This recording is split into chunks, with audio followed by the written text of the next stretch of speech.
Ти, Павлина, много. Се слушаме? Да. Фала ти многу за представувањето. Ви благодарам на сите што дојавте во олку голем број, не очекував искрено. Али се надам дека ќе имате интересна презентација сега. Насловот на оваа презентација е Mastering the Machine. Идејата е да ве обучам со знаење за machine learning технологиите, со цел полесно да го навигирате овој простор кој што денеска е се посеопфатен и посеопфатен. Ќе презентирам на англиски, пошто имам еден колега тука кој е од Словенија доен, така да аплауз за него. А и некако самата тема има многу англиски термини, многу полесно да се изразам на тој начин. Welcome again. My name is Mladen Korunoski. I am senior data scientist at HTEC and also a tech lead there. I'm working as a NLP, working in the area of NLP. And also, as of recently, I am very interested in metaphysics, and I started to explore the topic, which probably I will have a presentation for maybe next time. Okay, we can start. What is machine learning anyway? Here is a word cloud that I found on Google by typing what is machine learning, and this is the word cloud that actually came up. And we can already see what machine learning is all about by looking at the words here. But let me explain some of those. So the first term is data. Of course, you cannot do anything without the data.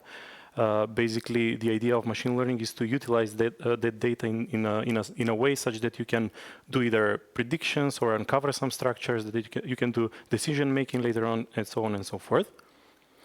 But data is not enough. You need to have a machine. In this case, is the computer that you explicitly instruct how to utilize that data through a process which we call learning. And this is formalized with algorithms that are backed up by mathematics, mathematical theories that work. What is not machine learning? Yet. So we have to find out. Okay, in the next slide, I'm going to, through a meme, tell you where this presentation is going to be seated in terms of how much math and programming will be mentioned there. So you can either copy-paste a solution from Stack Overflow and be done with it. You can code the solution yourself. You can understand the math, or you can derive the math. This presentation will be somewhere in the middle, because once I held the presentation where I derived the math actually, and it didn't work well. So that's why I opted for this kind of presentation here. Okay, introduction. I'm going to show you a video of a really enthusiastic professor, and I hope that you can hear in the background. It's about functions, so I'm going to play it now for you. Oops. Functions describe the world. Everything is described by functions. The sound of my voice on your eardrum, function.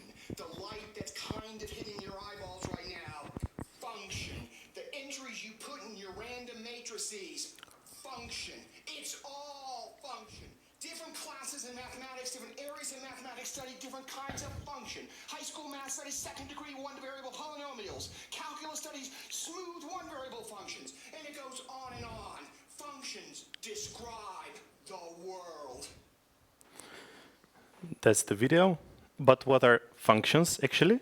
So let's look at an example of a function. This is the mathematical formulation for a function. It basically relates the input variable, in this case x, let me use this clicker, the x, with the output variable y. This is the abstract, let's say, way of defining functions. So let's see an example of it. Here is a function that is a linear function that takes the input x, multiplies it by 0.5, then adds 1, and that's the value that you end up with.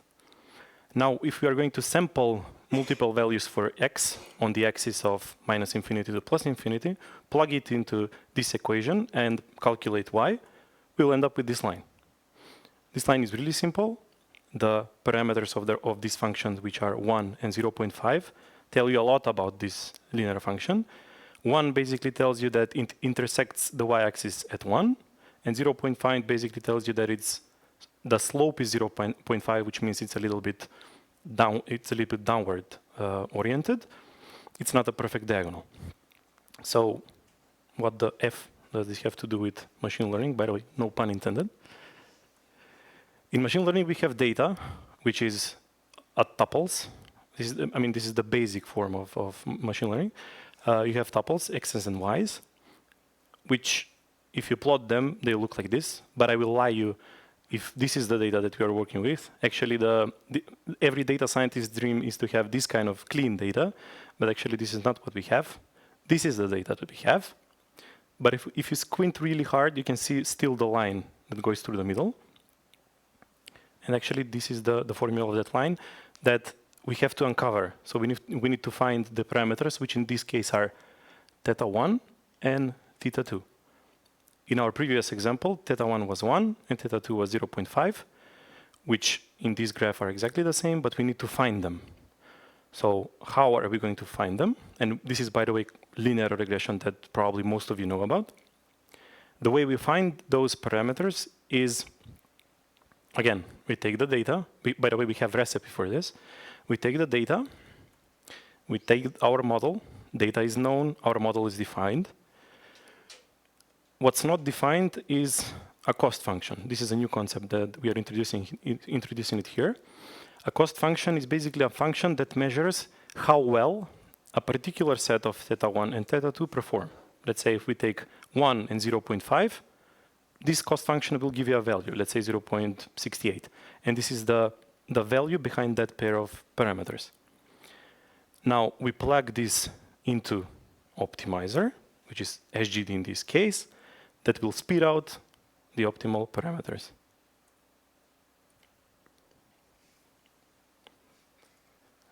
I can see your faces. You're really confused right now, but don't worry. This is the only math that you're going to see in this presentation. I learned that my colleagues, Dushko and Kulakov from the Faculty of Computer Science were really, we punished you with this kind of formulas, but I'm not going to do that here. Let's look at an analogy so you can understand this better. Imagine that you are a sound engineer and you are sitting in front of an audio mixer. The audio mixer itself is your model. The knobs, which at the beginning are set up randomly because a different audio engineer before you played with it, are actually the parameters of your model. You yourself is the cost function because with every tweak that you're doing with the knobs, you listen how good the song sounds. And the hand is your optimizer. So this is machine learning. Everything you have in this one picture. So take a mental picture of this because it will be helpful later on and in your life in general. Okay, let's go to the types of learning. So again, if we take our data and analyze it how this data is constructed, we have the three big pillars of machine learning. Way on the left, we have supervised learning. In supervised learning, we have both X's and Y's. It's called supervised because you can tick off an external entity, a supervisor, that has given you the Y for a particular X. So if X is an image, Y could be whether there is a face on the image or not. That's supervised learning. Unsupervised learning, you don't have Y, you only have X. And you try to uncover some structure from those X's. And the third type of learning is reinforcement learning, which doesn't have data at all. What you have here is an agent, an algorithm, a function, that interacts with the environment by taking actions. And each action is awarded, either with a positive reward or a negative reward. And the idea is to increase the cumulative reward at the end. This is reinforcement learning. Let's see some examples of each of those types of learning. If Y for supervised learning is continuous, then you have regression. One typical example is weather forecasting. The temperature can go from -50 to +50, let's say, and any value in between those ranges is possible. If Y is countable and finite, or it can be also infinite, but it's countable, then you have classification. So one example is spam detection. A mail either can be a spam or not a spam. So this is a binary classification. In the unsupervised learning case, you have clustering, where basically you have data about your customers and you want to find groups in that data so that you can bombard them with specialized marketing campaigns. Or you can compress that data. Let's say that access, each of those access is 1 million dimensional vector. It's hard to utilize that, so you need to compress it somehow. With dimensionality reduction, you can go from that 1 million dimensional input to a smaller input, let's say 128, and still keep the meaning behind that 1 million vector. In reinforcement learning, multi-armed bandit, you are well aware of A/B testing, and Markov decision processes, you have autonomous vehicles. But that's not all. There is another type of learning, which is called self-supervised learning, and Jan LeCun, which is the father of artificial intelligence, dubs it the dark matter of intelligence. Let's see what self-supervised learning is. In self-supervised learning, it's a bridge between supervised and unsupervised learning. You have a data as in unsupervised learning, so you don't have labels. But what you do, you take each of those samples, you transform it somehow, and this is your label. So in this case, my input is x, I transform it somehow into x tilde, and this is the pair that I'm using. So a typical example, let's say you have a sentence where it is tokenized, so each of those words is a separate entity. The second word here is masked, you don't know what it is. So this is the x tilde, but my input was actually, my name is Mladen, and I masked that word, and the idea is to predict what word was there. So this is the self-supervised learning in text. In images, let's say you have this image of a kitten, which is grayscaled and then sheared on the x-axis. So this is x tilde, your input. And you try to predict that actually this is your original image that you're working with. OK, on to our third topic, which is models. Read functions, because that's what they are. There are a couple of groups in machine learning or machine learning algorithms. One is the classical machine learning algorithms, and you got the chance to look into one of those, which is linear regression. Another type of classical machine learning algorithms is logistic regression. They are exactly the same. The only difference is that linear regression predicts a continuous variable, as opposed to logistic regression that predicts binary, let's say, variable. Even though they have the same end-word regression, they are not exactly the same. But the idea behind that is both are linear models. These are really nice. These are really good. Most of these algorithms are interpretable. Use them, please. Don't go over and start with the biggest transformer that you can find. Please do use these machine learning algorithms, because they can also help you with setting up a baseline model that will tell you how good you're doing and how much you need to improve. The other category is the all-loved artificial neural networks. Artificial neural networks are nothing more than a graph. Information flows from the left through the right. At the left, you have the input layer. At the right, you have the output, which in this case, you have only a single output. And everything in the middle is a hidden layer. As I said, information flows from the left to the right. And operations are done all sorts of ways. These algorithms were invented in the 50s, but we didn't have enough hardware to utilize those. But nowadays we can. And since this commodity hardware became even more affordable, we went into another category, which is called the deep artificial neural networks.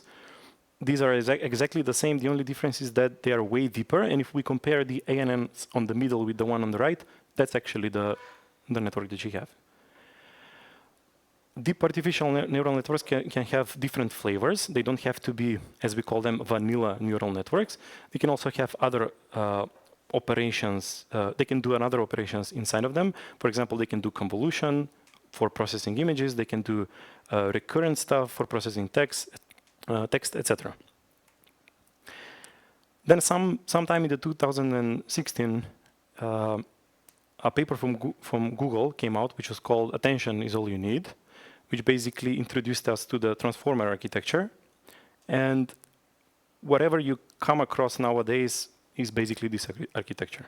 ChatGPT is based on this architecture. A lot of models for generating images from text utilize this architecture somehow, and so on and so forth. And that's why I dub it one network to rule them all. But again, as commodity hardware became even more affordable and even more powerful and useful, LLMs come into play, which are nothing more than a transformer but on steroids. Way larger, way bigger, a lot of parameters inside of them, but still the same architecture. There were a lot of engineering challenges with developing this architecture that basically spawn a research stream in order to enable these LMs to be trained even faster, even better, etc. But still, the basic idea is this. What is next? I don't know. Maybe this presentation will inspire you to come into this field and do something yourself. Okay, I'm going to skim through this section because it's way easy and understandable. So application, again, if we look back to our data, depending on what is the input X, we can have if X is coming from the textual data sets or all text that you have on our Earth, then we do natural language processing. This is an image that I found from deep learning AI, which basically gives a couple of examples of NLP. Essay writing, you use this all the time. You go on ChatGPT, type something, and it generates your text. Summarization is the inverse process of essay writing. You basically get a blob of text, and you ask the network to summarize it into a couple of sentences, which are the most applicable, let's say, to that case. Translation is basically going from one language to another. It doesn't necessarily need to be a natural language. It can be a programming language. So you can build, for example, a translation model to do conversion of programming code from, let's say, C++ to Java, for example. I don't know. Information retrieval, you get a text, and you want to find the most important bits, for example, names of organizations, dates, etc. And this is something which is really interesting and useful nowadays, is invoking APIs. So you have a prompt, you send it through the LLM. The LLM knows how to create an instruction, or let's say a function call or something like that, or API call or whatever. And then you use that to basically call external applications. Okay, if X comes from all the images that we have is a subset of all the images that we have on our world, we do computer vision, and Dushko is probably way more experienced than me in that, but let's see a couple of examples just for completeness. Object detection. The idea behind object detection is to draw bounding boxes around each object in the image. So in this case, you have an image of a person, and you draw a rectangle around that, and around each of those kittens. Semantic segmentation is similar, but you don't draw bounding boxes. You label each of those pixels as belonging to a certain class. So pixels that are directly over the person are labeled person. Those that are over the cat are labeled cat. And you can see here that the pixels of the cat are all labeled as a single cat. So we can generalize this into instance segmentation, where basically each of those kittens is is labeled differently as a different cat. There's more. Artificial general intelligence, planning, general game playing, knowledge reasoning, robotics, AI safety. And again, something which is really interesting is causal inference. I'm not sure if you're familiar with that topic, but I recently read a book by Judea Pearl, which is called The Book of How. And I think it's a really promising approach towards artificial general intelligence, because through causal inference, you can answer questions of the type, what could have happened if I'd done something differently? Current models are not able to do that. They just do prediction based on the data that they have. The picture won't be complete if we don't talk about generative AI, and who to ask if not ChatGPT.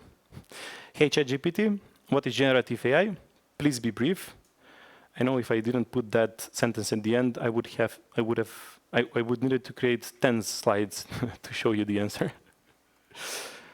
And this is the response from ChatGPT.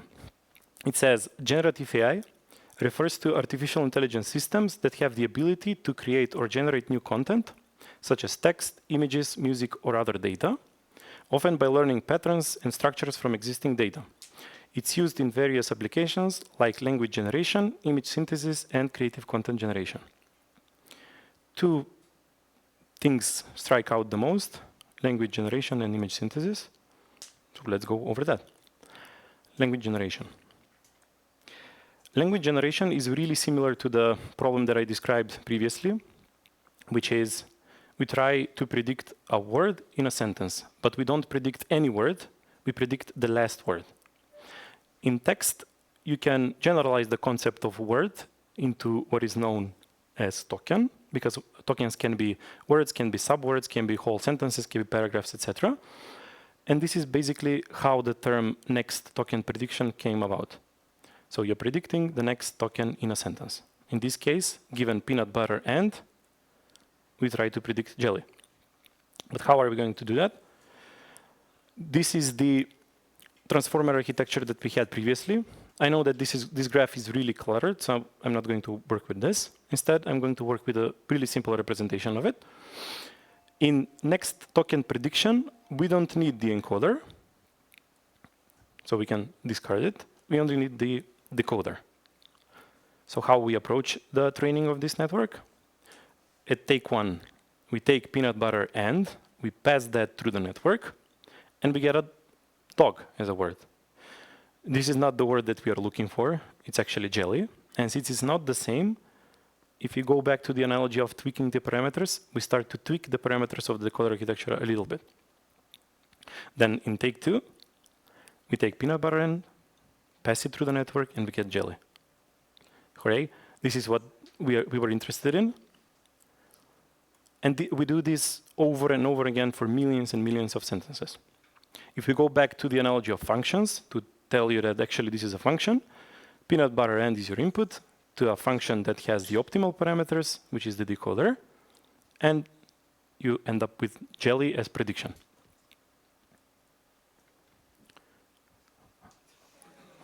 A little bit of enthusiasm, please. Let's see how much you paid attention. So quiz time. Question number one.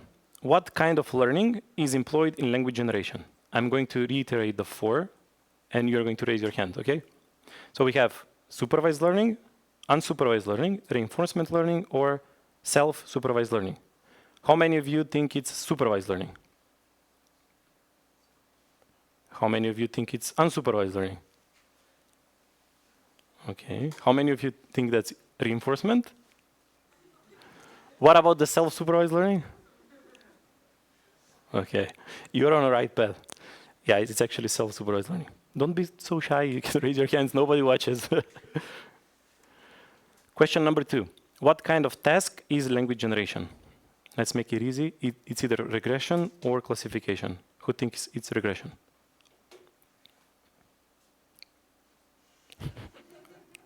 Who thinks it's classification? Okay, cool.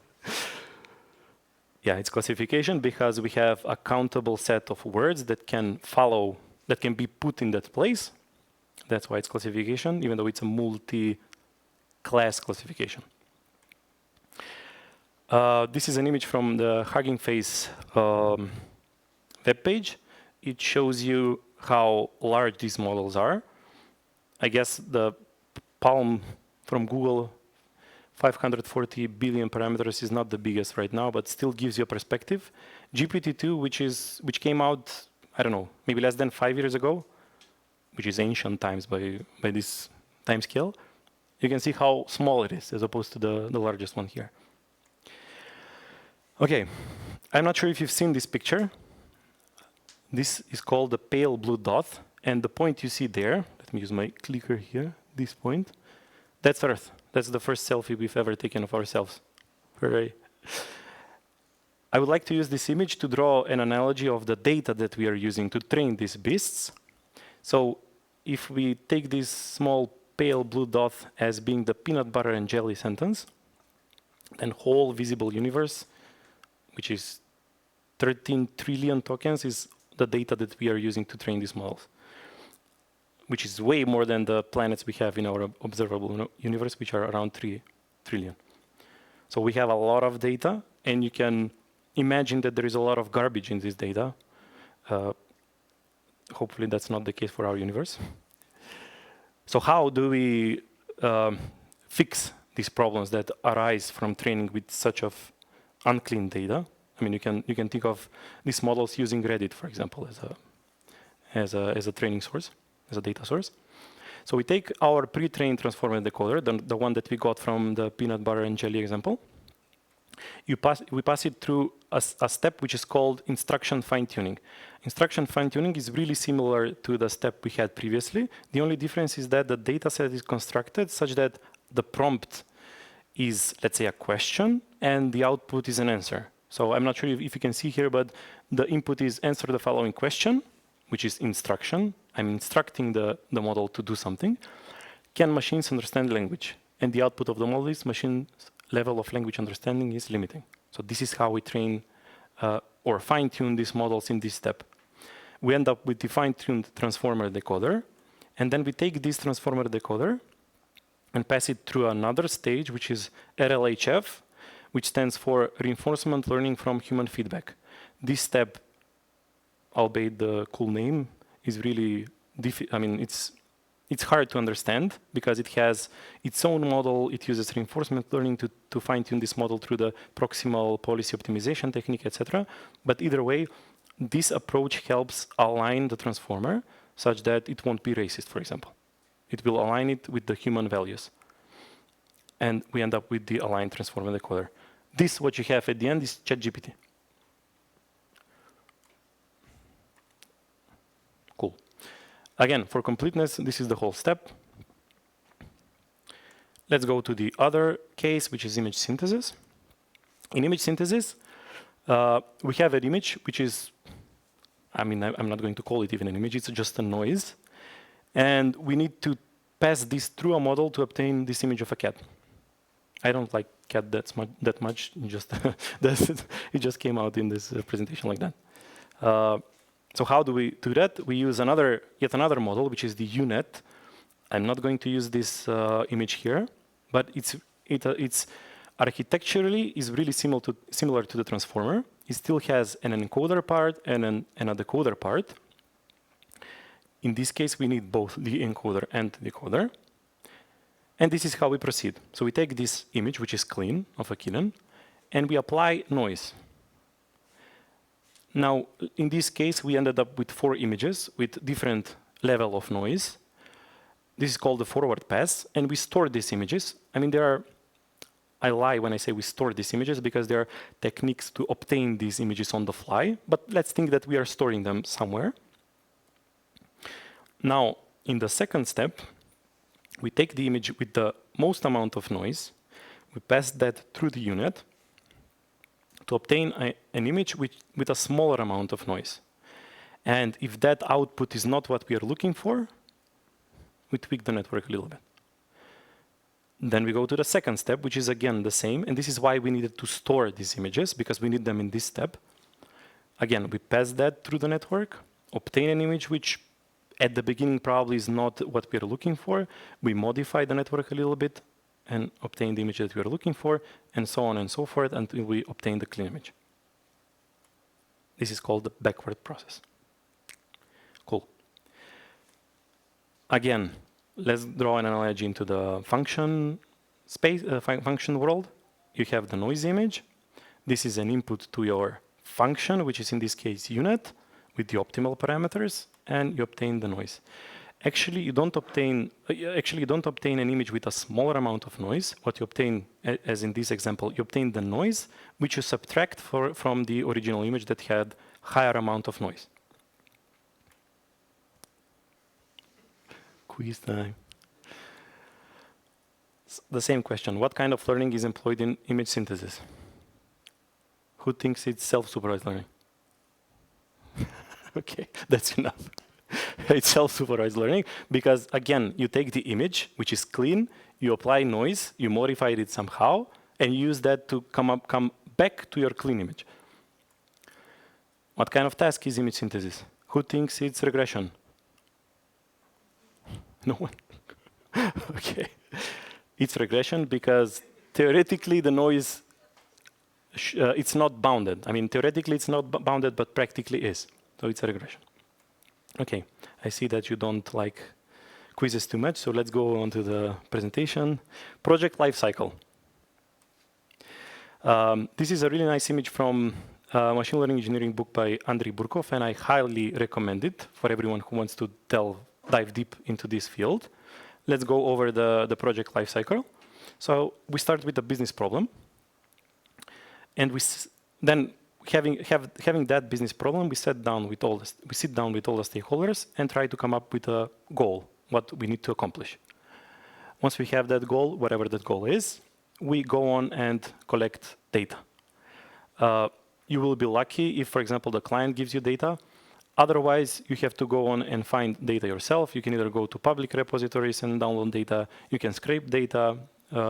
You can collect data yourself. For example, go on if it's a computer vision project, you can go on and take pictures of whatever you need to do classification, for example, on, etc.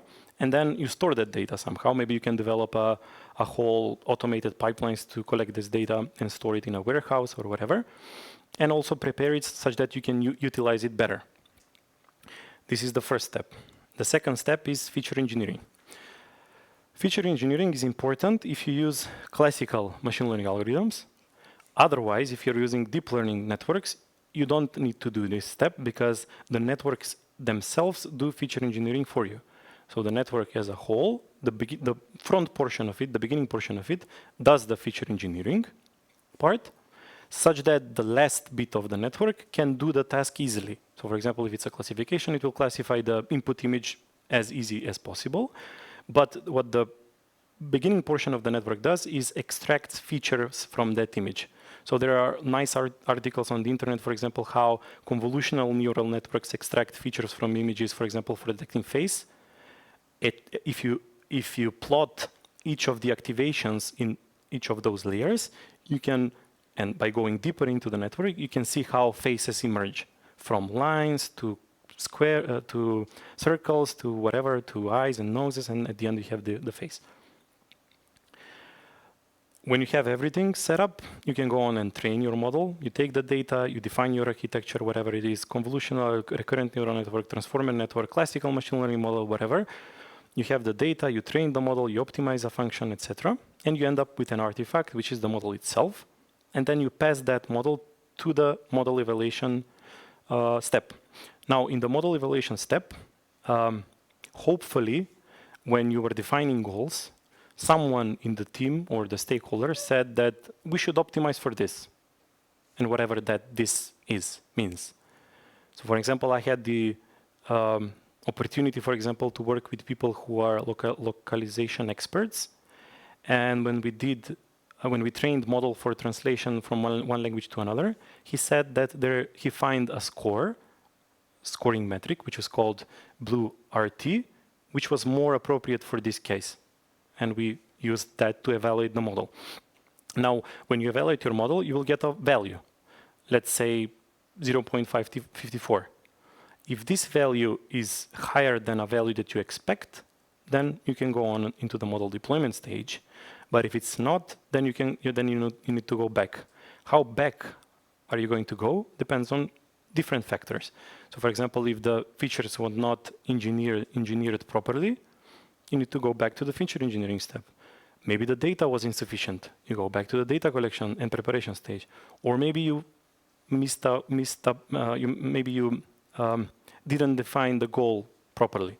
So you need to go way back into the goal definition stage. But let's say you did everything perfectly and you go on to the model deployment stage. Now here, I don't need to describe too much, I guess, if all of you work or have an experience in development, you know probably how this is done. You can write REST APIs that you can expose your models through. You can use cloud platforms such as Google Cloud, AWS, Azure to host your models. There are a lot of opportunities there. And the most important part of this project lifecycle, which unfortunately most of the data scientists or machine learning engineers miss, is actually the last portion of it. Model serving, model monitoring, and model maintenance. Model serving is self-explanatory. You're using the model somehow, you serve it and you're using it. Model monitoring is really important, and I stress it really hard. Model monitoring is really important. And you need to write the bare minimum that you can write is some way of logging what the model does. For example, what was the input, what was the output, what was the processing time, whether GPU was used or CPU was used, what kind of activations or what the activations looked like during the prediction stage or whatever. Because that will tell you whether you need to improve that model or you can use it as is. For example, let's say that you're working on a project for a client that's based in the USA, and you need to train a classifier that allows person into a particular facility, let's say this room. Now, we, Macedonians, are primarily white-skinned, and if we only train the models on images from our population, we'll screw it up. So this model monitoring will tell you how well you're doing, for example. Maybe the metric that you've devised with the stakeholders can be plugged in here, and you can monitor that value in, I don't know, Grafana or whatever.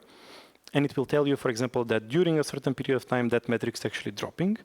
And when it's dropping and goes below a particular threshold, you can go on and see what's actually going on. And if there is this example that I told you about is called distribution drift or distribution shift. You're training the model on a data that's actually different from the data you have in production. You need to actually maintain your model, which basically means going back to the data collection or preparation stage or feature engineering stage or whatever. Cool. We've went over the whole project lifecycle. Now, briefly, I'm going to explain the frameworks and tools that we are using, which, by the way, I've noticed that you have them down here. As a programming language, we use Python. As a package manager, we use Anaconda. And as IDE, we use Jupyter. Now, you can do pretty much anything with these three, if you are brave enough. But we are not that. We are brave, but we are not stupid. So we use different kind of libraries as well. We use NumPy for numerical computing. This will help you make some calculations faster by using your hardware more, I don't know how to say, better, utilize it better. We use pandas for processing tabular data in memory. We use matplotlib for plotting and drawing graphs. We use scikit-learn for the classical ML part, if you remember. But nowadays, scikit-learn has neural networks implemented in it. So you can use it for that as well. If anyone loves PyTorch, go away. You can leave the building immediately. Sorry, TensorFlow, not PyTorch. TensorFlow. We use PyTorch for developing deep learning architectures. We use PyTorch Lighting to basically overcome some of the boilerplate code that you need to write for PyTorch and ease your life more. And we use MLflow for experiment tracking. These are all the libraries, for example, that you can find a particular data scientist using during the developing of a project. Cool. Now this section, I'm going to, it's called a cookbook for machine learning. And I'm going to tell you what are the necessary steps that you need to take in order to develop basically 95% of the solutions that you can develop. And I'm going to refer back to the project lifecycle. So, first step, data collection and preparation. Sub-step, perform feature transformation. As I said, if you use classical machine learning algorithms, you need to do that. If you don't use classical machine learning algorithms and you're using deep learning networks, you don't necessarily need to do that. But you still need to transform your data or transform it such that it's more appropriate to the task you're trying to solve. Then you are going to generate data splits. These are really important. You take your data and you split it into chunks where most of your data will be used for training. The largest chunk will be used for training. And two other smaller parts will be, which are called holdout sets, will be used for evaluation and for hyperparameter tuning. And I'm going to speak about that later on. And it's really important how you split those, how you split the data, because if by mistake some of the data leaks into one of those sets that you're using for evaluation, you might accidentally get a really high value for the evaluation metric and conclude that your model is working perfectly, but actually that's not the case. Then the second step, as we said, it's model training. First, you're going to select a model, whether it's a linear regression, a logistic regression, a real neural network, transformer, or whatever, depending on the problem that you're trying to solve. Many of the models can solve multiple problems, not simultaneously, but they can be trained to solve multiple problems. So you're good to use that. Then you choose the cost function. As we said at the beginning, we try to optimize some cost function such that the model will perform well when we do prediction. So this is the cost function. It can be, for example, for regression tasks, it can be mean square error, which I guess I talked about at the beginning. For a classification task, for example, can be cross entropy, etc. Then you go on and configure optimizers. Optimizers, if you, again, basically what I'm describing here is the picture of the audio mixer, if you remember. Optimizers is basically your hand. Here you can use SGD, you can use Adam, you can use all sorts of optimizers that are available. And then the last, or next to last part is set up hyperparameters. Hyperparameters is anything that it's not trained explicitly. So for example, for a neural network, hyperparameter is the depth, how many layers you have, or the width, how many neurons you have in each layer, or what are the activation functions, or whatever. You need to set them manually, and you need to experiment and change them and see which combination works the best. And then you go on and train your model. The third step is model evaluation. In this step, you select evaluation metric. As I said, for example, if it's a classification, you can use accuracy or whatever, and then you evaluate the model. And then you go on and improve your model. Model improvement basically means going back to the training, select some other stuff, try it out, evaluate, see whether that improves your model, go back, etc. So it's a circular approach to it. And then when you're done and satisfied with the model that you have, you can go on and deploy this model. I think I've covered most of the presentation. Now I'm going to talk about several use cases, which I'm going to practically show. So if you have any questions so far, please feel free to ask. We'll maybe make a 1-minute break.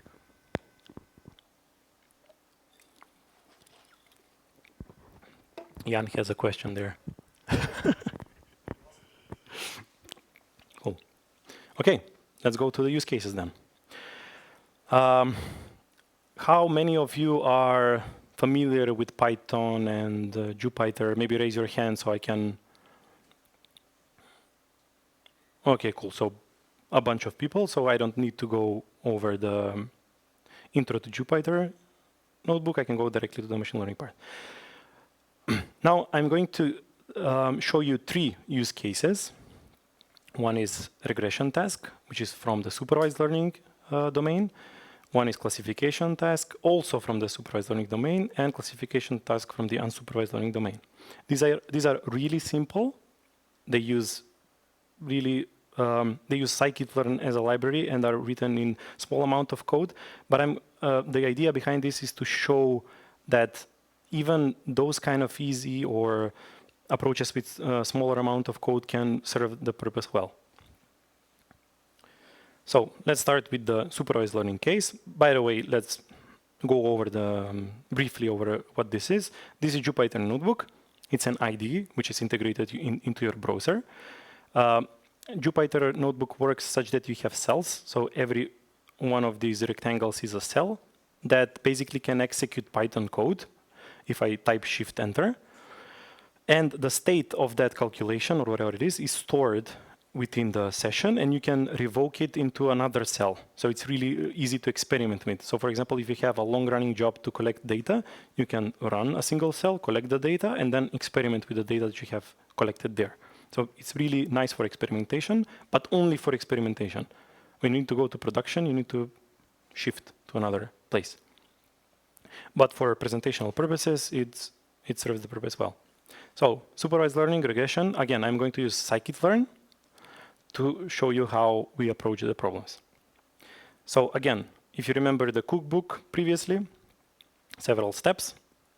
First is the data collection and preparation part.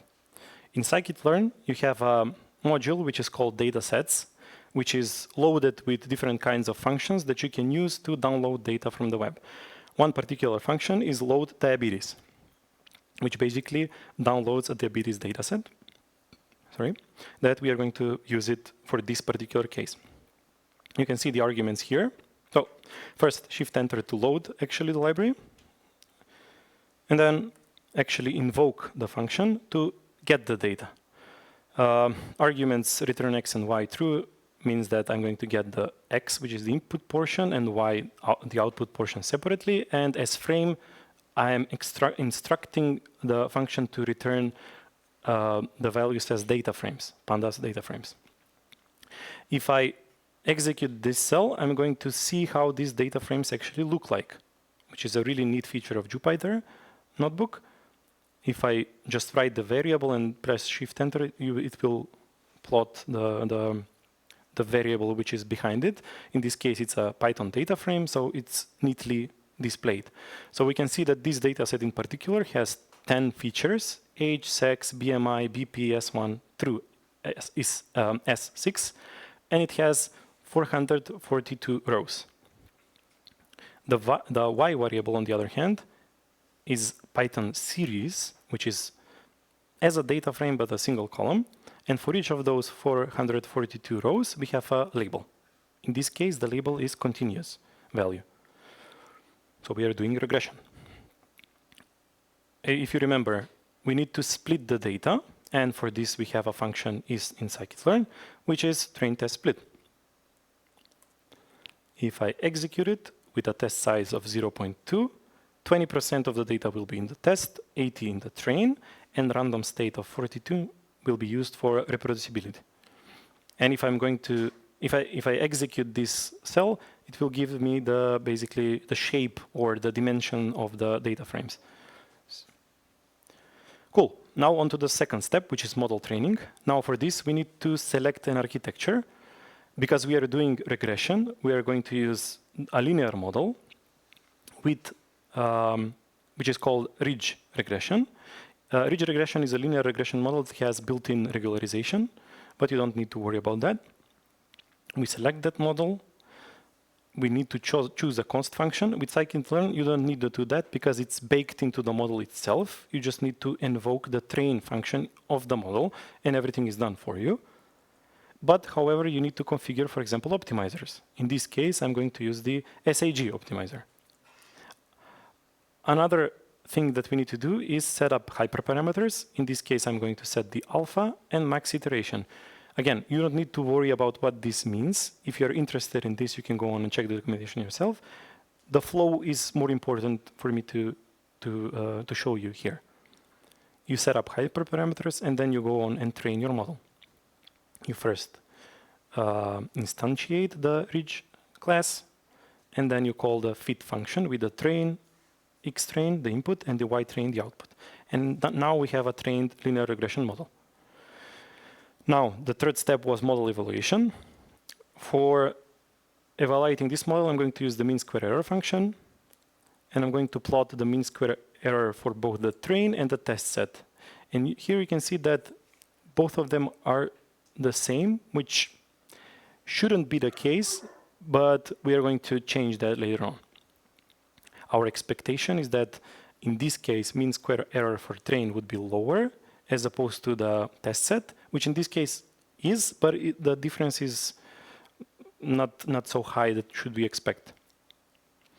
Now, another step was to improve this model. And because this previous step gave us a baseline of how low we can get, let's use, for example, a neural network. Why not? Again, we load the model. We chose a cost function. Again, in this case, you don't need to do that because it's baked into the MLP regressor. You configure the optimizers. You set the hyperparameters for the neural network, and then you train. And here I have a trained neural network for this particular case. Now I'm going to use the same metric to evaluate the models. Now we see that this actual model improved our score a little bit lower. So in this case, neural networks are better than the classical, let's say, model that we tried out previously. So this is why it's important to have a baseline model, which in most of the cases is it can even be a probabilistic model. You can count, for example, and do the prediction that way. Or you can use classical machine learning model, as we did in this case. Now onto the deployment. I'm going to serialize the model. And here I wrote a really simple Flask application that has one endpoint, which is called infer, and accepts post requests. The thing that I'm using for prediction is sent as a JSON, which I retrieve, do the prediction, and return back the result. I have this simple application running in the background, so I can, through the requests library, I can invoke this API. This is the response that I get, and this is the prediction value, the actual prediction value. So you can see that the model, it makes a mistake here. So the output of the model is 204, but actually we needed 151. It's fine. You can go on and experiment and try out different architectures, different parameters, and improve the model. Okay, that's the first example. Now on to classification. Because you already got a gist of how we approach, we are going to do this faster. So again, I'm going to load data. In this case, I'm using the load breast cancer function, load the data, and plot it. In this case, I have a data set of 569 rows and 30 columns that describe the tumor. And I also have a binary variable as an output, whether it's a cancer, 1, or it's not a cancer, 0. So it's a classification task. Again, we are going to do train test split. We are using stratify Y. Stratify means depending on how the distribution of the labels is, when you do the splitting, you need to account for it. So if, for example, if you have much more positives than negatives, then at the end, when you do the splitting, that needs to be reflected into the two portions as well. In the previous case, we didn't do transformation of the features, but we are going to do that now. Because if you can see here, the columns have different ranges of values. So for example, mean radius has values from, I don't know, 5 to 30, as opposed to mean area, which has values from 150 to, I don't know, 1,500. This is not good when you train a machine learning model. You need to bring them into the same range, -1 to 1, 0 to 1, etc. So for this, I'm going to use the standard scaler. And I transform the features. I use the train portion only, because if I'm using the whole data set to train this scaler, I might leak some information from the test set into the train set. It might skew for example, the values when I do the scaling. So it's important to split first, train the scaler on the train part, and then transform both of them. This is really important. Okay, then we go on to the model training. Again, I'm going to use a really simple model, which is logistic regression, which is still a linear model, but equipped to do classification. I'm choosing a cost function. Actually, I don't need to do that because it's baked into the logistic regression function. I configure optimizers the same as for linear regression, for the ridge regression. I set up hyperparameters, and then I train. And now I have a trained logistic regression model. Don't worry about the warnings here. It says max iteration was reached, which means that the coefficients did not converge. One way to solve this is basically to increase max iteration. Then we are going to evaluate the model.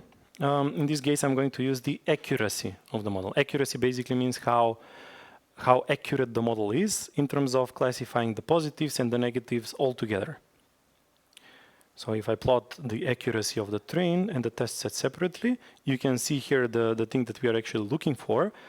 Train accuracy is higher and test accuracy is lower than the train accuracy, but still it's suspiciously high. This is because the data itself is really small and the model can learn it by heart in a sense. So it kind of overfits to the data. If we were to have a larger data set, this shouldn't be the case. I'm going to plot confusion matrix. Confusion matrix basically tells you how many of the positives were actually classified as positives, how many of the negatives is actually classified as negatives, and vice versa. How many of the positives were classified as negatives, and the other way around. So you have this in a matrix. I think that the lower right corner is positives that were classified as positives. And in the upper left corner, you have negatives as classified as negatives. And you can see here that we have class imbalance. We have far more positives than negatives, and that's why we needed to do the stratification. And here, for example, maybe accuracy is not a good metric to report. Maybe other metrics are better, for example, precision or another.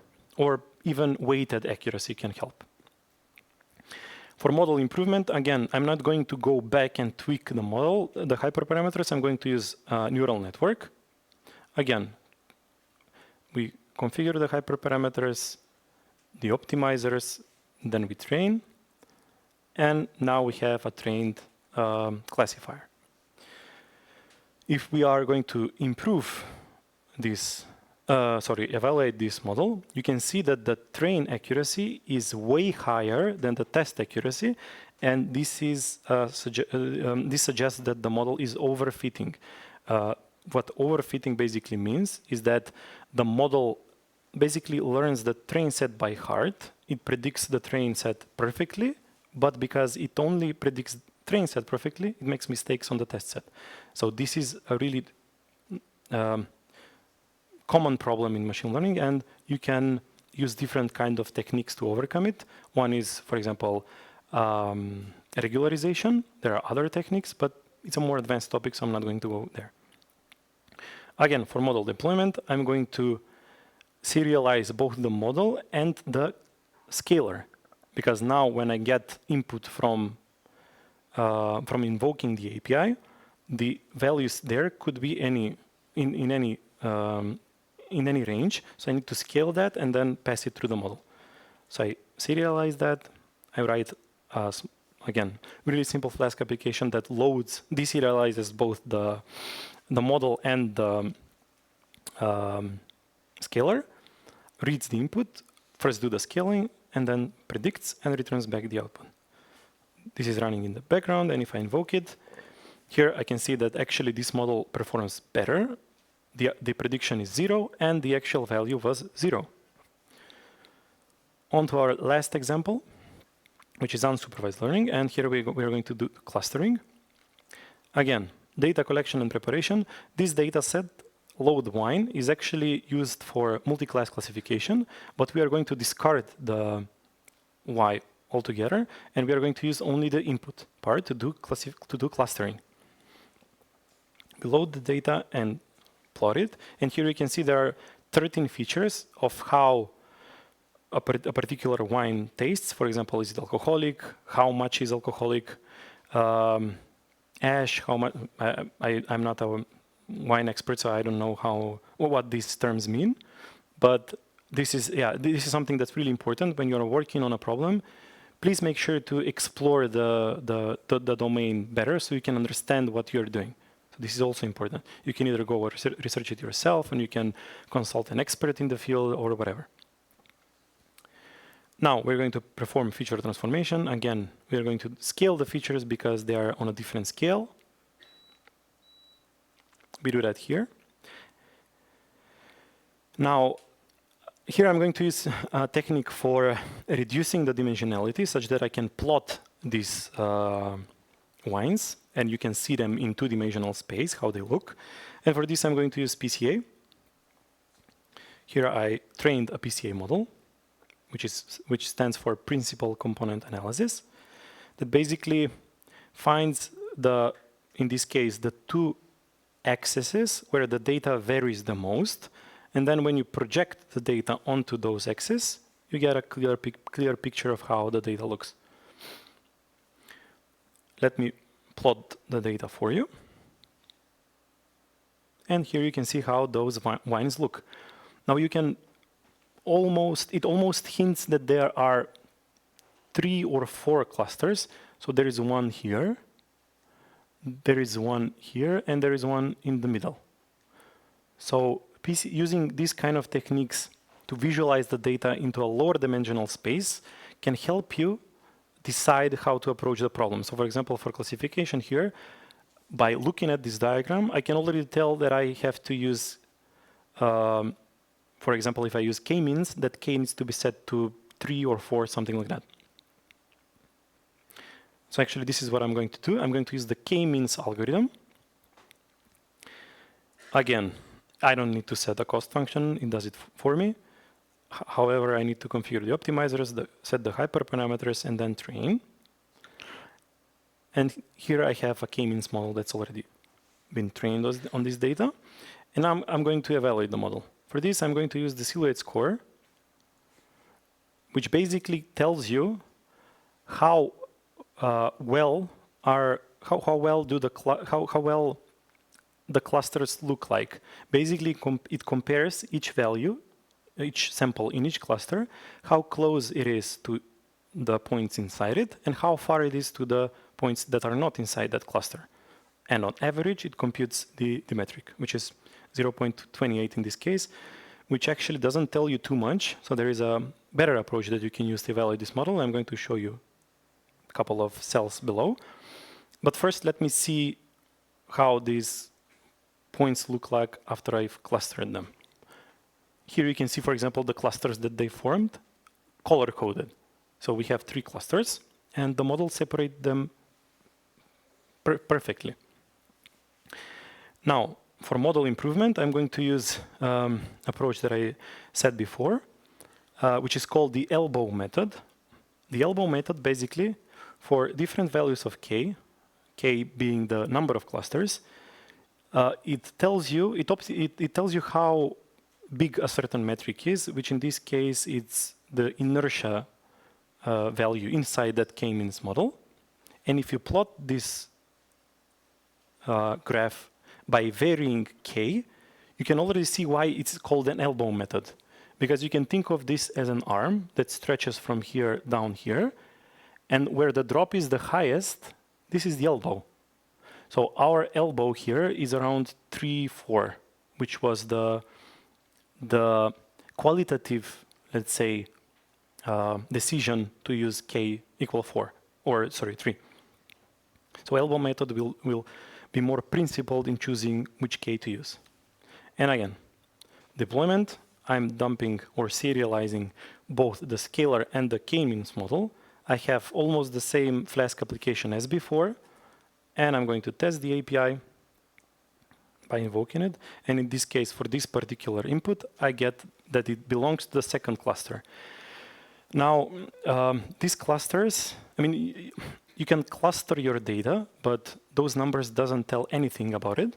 In order to uncover what those clusters are, you can go and manually inspect them. So for example, if you cluster documents, you can, for example, if you end up with 3 clusters, you can go on and look into each document that goes, or sample a couple of documents, see what those documents all are about, and you can decide that actually this cluster is for sports, or has sports articles. This cluster has, I don't know, politics articles, etc. Cool. This is I'm done with the practical portion of the presentation, and let's get back to our finishing slides. Let's wrap up the whole thing. When to use machine learning? People often go on and use machine learning in every scenario they can think of, which is currently what we see happening. This should not be the case. There are certain areas where you can apply machine learning in a good way. For example, if the problem is too complex for coding. Let's say that you are developing an application that needs to decide, for example, whether a particular image has a face or not, how are you going to do that by using pure C++ or Java? There is no way to do that, and this is where machine learning will help. When the problem is constantly changing, again, machine learning are really adaptable. So when you train a model to classify an image, whether there is a face or not, no matter which face you put it in, it doesn't need to be your face necessarily, it will tell you that's actually a face. So I can train the model on, I don't know, 1,000 different faces. 1,001 face will still be classified as a face, even though it didn't see it. When it's a perceptive problem, perceptive meaning the example that I showed you before, so classifying an image whether it has a face or not, or speech to text, or text to speech, or I don't know, analyzing video or something like that. But you cannot conceptualize even that problem with classical programming techniques, yet alone go on and code it. When it's an unstudied phenomenon, when I did my master's studies, we had one project with the collaboration of the accelerator in CERN, where they had a data set of how the particles were interacting inside the collider, and we used that data set to decide whether there is a new particle in between those processes. So this is a perfect example to use machine learning on, because you're not even aware whether something is happening inside a data set. You can basically tell or ask machine learning model to do it for you. When a problem has a simple objective, as I told you, if you cannot frame the problem as simple as, for example, one sentence, as I said, classify whether this image has a face, then probably machine learning is not for that problem. And again, when it's cost effective, because these models, they require resources to be trained, they require resources to be deployed, to be used, etc. When not to use machine learning, when the solution needs to be explainable. Even though I said at the beginning that some of those algorithms can be explainable, can be explainable. For example, decision trees are a particular example of this. In certain cases, you, for example, need to go into the dark side, which is neural networks, and there you don't know what they're doing. So basically, one scientist that worked on neural network actually said that we were developing an algorithm to study how the brain works, which we didn't know, and now we don't know how the brain works and the algorithm. When the problem has high cost, as I said, and cost here can be, it's vaguely defined. Cost can also be privacy, for example, or handling sensitive data. So if the problem has high cost, maybe you should reconsider your choices. When the delivery is time sensitive, if you remember from the cookbook, I told you that it's an experimental process that goes in a circle. You try something out, see that doesn't work, go back, try something else, see that it doesn't work, then you decide that probably you've misunderstood some stakeholder what he said, and you need to go back. And actually that new information opens up a new door into a new research area that you need to explore. So if the delivery is time sensitive, then probably you should be concerned. Do I need to explain this? When the problem is solved with traditional software engineering techniques, I've opened up this discussion with this actually. Please first try out to code it with simple if and else statements. It might work. Simple counting might work. Simple probabilistic models might work. Don't go directly into Hugging Face and download 7 billion parameters to do, I don't know, classification whether the weather is warm or not. When the solution won't have to be improved over time. Again, as I've described into the project lifecycle, this is an iterative process where a lot of nasty stuff can happen. So if you're constructing yourself into a smaller bound that you don't want to go overboard, probably you need to reconsider. And I'm going to leave you with one food of thought. Can machines understand language? This is all from my side. Thank you, everyone.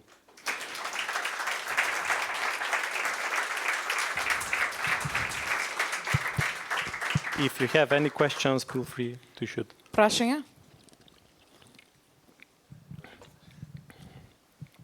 Душко. Не, ти забрання тут є тебе забрання. Just to open the discussion, and Cool. thank you for the great presentation, very informative.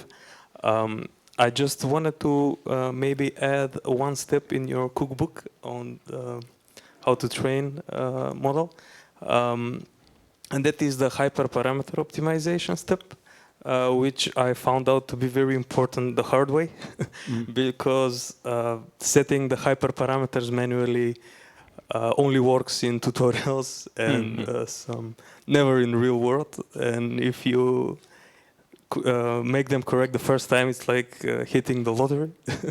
So what's your thoughts on this, and have you ever been in this situation of needing some algorithm even for the hyperparameters, how to choose them wisely? Yeah, thank you for that question. Actually, as he pointed out, this step is really important and really crucial, and it can go from having a mediocre model to really powerful model. So you need to have a way of automating this whole process, such as, again, if we go back to the time delivery, sometimes if it's sensitive, then you need to have an automated way of doing that. And in certain cases you can, in most of the cases you can. There are algorithms developed for it, such that you don't need to go and manually choose the hyperparameters, but you can ask an algorithm to do it for you. For example, one method is called Bayesian, let's say, hyperparameter optimization, which basically, the idea is really simple. It uses the Bayesian principle in order to decide whether to continue with a certain set of hyperparameters or basically drop them out. So let's say if you have 100 hyperparameters that you need to try out, but actually that will take 3 years to train, then you can probably use, for example, Bayesian to help navigate that space of hyperparameters and end up with the best model after, let's say, 10 trials. And this is how you can, for example, go over that. In certain cases, even if you have, let's say, background knowledge about a particular problem, or you've consulted the literature, then you can use a rule of thumb, for example. I don't know, the batch size, for example, in computer vision, we know that needs to be set higher. So you can opt for, let's say, having a batch size of 520 and even 1024, and compromise with the learning rate for that, and go from there. And with a couple of tweaks, you can, let's say, do it yourself. But if you're not sure and you're going to an area which is not explored by you, then these kind of techniques like the Bayesian hyperparameter optimization can help you. Thank you. Thanks. Anyone else? Don't be shy. Jan?